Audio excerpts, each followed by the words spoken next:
Welcome to the Rim Break Rodeo. We hope this video helps. You start by limiting contact and moisture immediately. You trim any excess backing so the edible print lies flat. Once trimmed, lay it between two clean sheets of parchment to prevent sticking. Place that sandwich into a food-safe airtight container. Add a food-safe desiccant packet to control humidity. Do this now so the image doesn't absorb moisture or warp. This step preserves color and sharpness and sets you up to store multiple prints without them fusing together.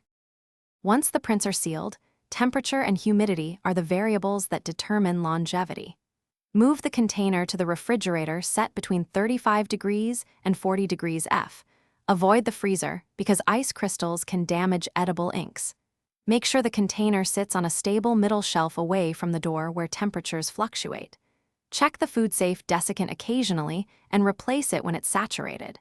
By controlling these conditions, you prevent browning, bleeding, and curling. Finish by acclimating the print before use. Bring the sealed container to room temperature for 30-60 minutes so condensation doesn't form. Once done, open and gently separate the parchment. Apply the print promptly within the manufacturer's shelf life. If you spot moisture or slight bleeding, don't panic. Return the print to a fresh desiccant in a sealed container and let it dry for several hours or air dry in a low humidity room. This single workflow prevents most common storage failures. Thanks for watching. Consider subscribing if we helped you.